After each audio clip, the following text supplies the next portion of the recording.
S M news కి స్వాగతం. తెలంగాణ ఖజానా లెక్కలను సీఎం రేవంత్ రెడ్డి వెల్లడించారు. రవీంద్ర భారతిలో బుధవారం ఏర్పాటు చేసిన కొలువుల పండుగ కార్యక్రమంలో సీఎం మాట్లాడారు. రాష్ట్ర ఆదాయం నెలకు 18,500 కోట్లు ఉండగా 6,500 కోట్లు కేసీఆర్ చేసిన అప్పులు, వడ్డీలకు 6,500 కోట్లు ఉద్యోగాలు, జీతాలకు వెళ్తాయని అన్నారు. మిగిలిన 5,500 కోట్లతోనే అభివృద్ధి, సంక్షేమ కార్యక్రమాలు చేపట్టాలని ఆవేదన వ్యక్తం చేశారు. 500 కోట్ల రూపాయల ఆదాయం ఉంది. ఓ నెల 200 ఎక్కువ, 200 తక్కువ. ఇది ప్రతి నెల ఆదాయం.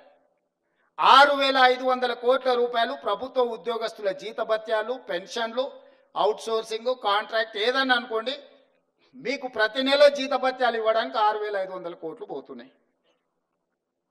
ఇంకొక 6,500 కోట్లు అయ్యగారు చేసిన అప్పులకు, తప్పులకు ప్రతి నెల 10 తారీఖు లోపల కట్టాల్సి వస్తుంది. 7 లక్షల కోట్ల అప్పులు చేసిండు, కాళేశ్వరం లాంటి తప్పులు చేసిండు. ఈ రెండింటి కలిపి, అప్పులకు తప్పులకు కలిపి, ఇష్టం ఉన్నా లేకపోయినా, నాకు నచ్చినా నచ్చకపోయినా ఆయన నాకు ఇచ్చిన నజరానా ఏందయ్యా అంటే ప్రతి నెల 6,500 కోట్ల రూపాయలు నేను అప్పులోకి కట్టాల్సిందే. నేను ఒక పూట ఉపాసం పండినా బ్యాంకులో, రిజర్వ్ బ్యాంకులో పడంగానే వాళ్ళే గుంజుకుంటారు, నన్ను అడగను కూడా అడగరు. ఇది ఒక డబ్బా నా ఆదాయం. ఇందులో ప్రతి రూపాయి పడంగానే 1 తారీఖు నుంచి 10 తారీఖు లోపల ఈ అప్పులు ఇచ్చిన బ్యాంకులు, రిజర్వ్ బ్యాంకు నుంచి అటే తీసుకొని పోతారు. 6,500 అటు పోయినాయి. మీరు మా బంధువులు, ఆత్మబంధువులు కాబట్టి 6,500 కోట్లు మీ ఉద్యోగస్తులకు ఇస్తున్నా. 13,000 కోట్ల రూపాయలు అయిపోయినాయి. ఇక నా దగ్గర ఎంత మిగిలిందా అంటే 5,000 నుంచి 5,500 కోట్లు.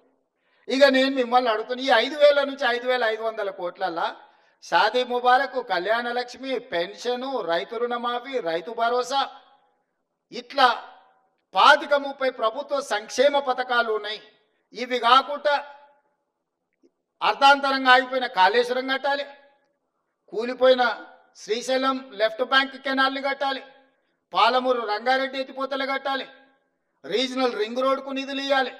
ఈ రాష్ట్రంలో ఏం అభివృద్ధి చేయాలన్నా కూడా ఇందులో నుంచే తీయాలి. ఇక నాకున్న వెసులుబాటు 5,000 నుంచి 5,500 కోట్లు. నేను ఇచ్చిన గ్యారంటీలు కానీ, అంతకుముందు నుంచి వచ్చిన వారసత్వం కానీ,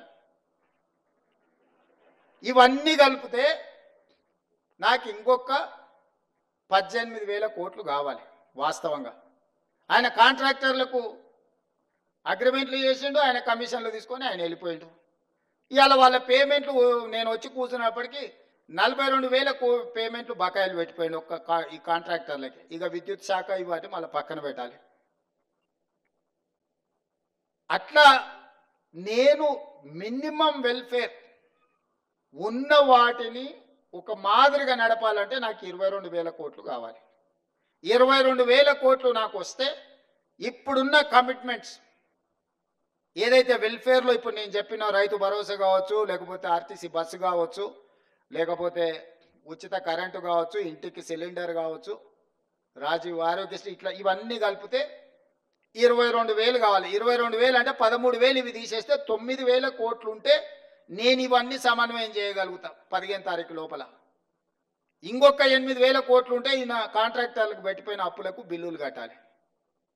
ఆ బిల్లులు పక్కన పెట్టినా కూడా 9,000 కావాలి. 9,000కు నాకు 5,500 ఉన్నాయి. అందుకే ఓ నెల ఆశా వర్కర్లకు పెండింగ్ పెడితే, ఓ రోజు అంగన్వాడీ వర్కర్లకు పెండింగ్ పెడితే, ఓ రోజు షాదీ ముబారక్ పెండింగ్ పెడితే, ఓ రోజు కళ్యాణ లక్ష్మి పెండింగ్ పెడితే, అంటే ఓ నెల పాల పైసలు ఇచ్చి ఇంటికి రాయిపి, ఓ నెల ఇంటికి రాయి ఇచ్చేసి పిల్లల ఫీజులు బకాయిలు పెట్టి, పిల్లల ఫీజులు ఒక నెల కట్టి, ఇట్లా రొటేషన్ చేసే పనే జరుగుతుంది.